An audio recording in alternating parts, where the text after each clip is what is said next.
Romans 8:24 through however far we decide to go.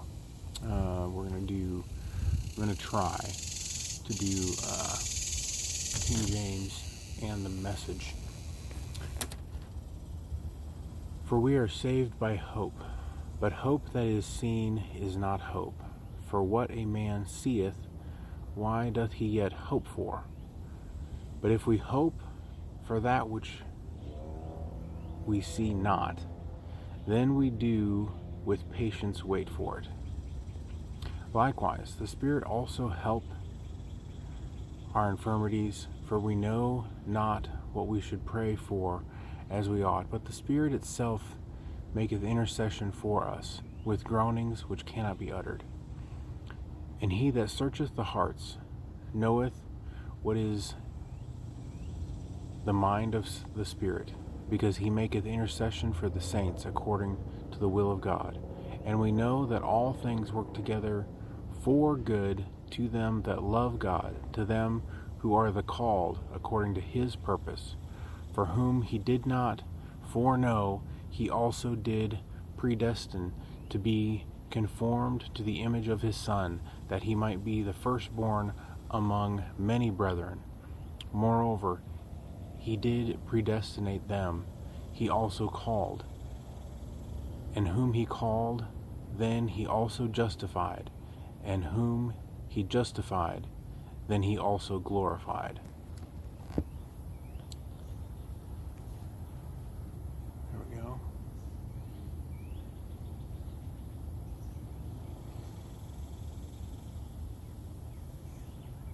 Now the Message does their verses a little bit different. So I'm going to start, it looks like, at 22. All around us we observe a pregnant creation. The difficult times of pain throughout the world are simply birth pangs. But it's not only around us, it's within us. The Spirit of God is arousing us within. We're also feeling the birth pangs. These sterile and barren bodies of ours are yearning for full deliverance. That is why waiting does not diminish us, any more than waiting diminishes a pregnant mother. We are enlarged in the waiting. We, of course, don't see what is enlarging us, but the longer we wait, the larger we become, and the more joyful our expectancy. Meanwhile, the moment we get tired in the waiting, God's Spirit is right alongside, helping us along.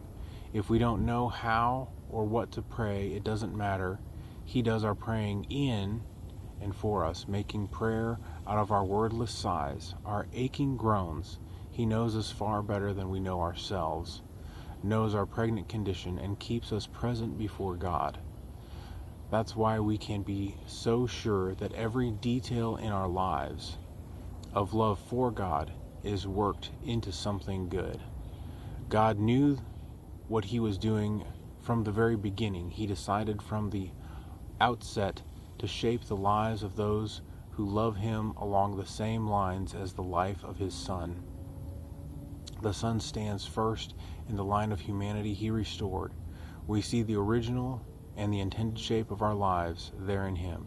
After God made that decision of what his children should be like, he followed it up by calling people by name. After he called them by name, he set them on a solid basis with himself, and then, after getting them established, he stayed with them to the end, glorious, completing what he had begun. And then, just because I want to see Amplified Classic, I believe we were verse 24.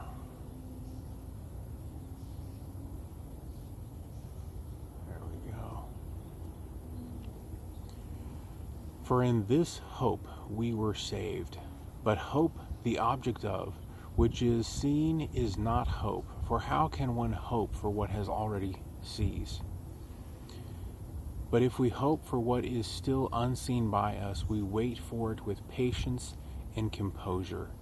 so too the Holy Spirit comes to our aid and bears us up in our weakness, for we do not know what prayer to offer, nor how to offer it worthily as we ought. But the Holy Spirit himself goes to meet our supplication and pleads in our behalf with the unspeakable yearnings and groanings too deep for utterance.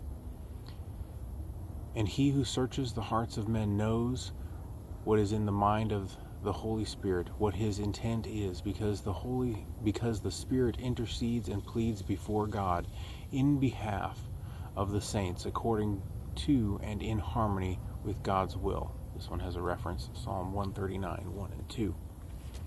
We are assured and know that God, being a partner in their labor, all things work together and are fitting into a plan for the good and for those who love God and are called according to his design and purpose. For those whom he foreknew, of whom he was aware and loved beforehand, he also destined from the beginning, foreordaining them to be molded into the image of his Son, and share inwardly his likeness, that he might become the firstborn among many brethren. And those whom he thus foreordained, he also called, and those whom he called, he also justified, acquitted, made righteous, putting them into right standing with himself. And those whom he justified, he also glorified, raising them to a heavenly dignity and condition or state of being. What shall we say to all this? If God is for us, who can be against us? Who can be our foe if God is on our side? Another reference, Psalm 118:6. The other day I was thinking about, for by grace are ye saved through faith, but not of yourselves, lest any man should boast. And then I got to thinking, now faith is the substance of things hoped for, the evidence of things not seen. And then during church this morning, he referenced Romans, and I got to reading it. And it said, for in this hope we were saved. If you're not hoping for it, if you're not believing that it can happen, there is no faith. So having done all to stand, stand. Keep your hope alive. Where there is no vision, the people perish. So keep your vision, keep your hope, and keep faith alive. Be blessed.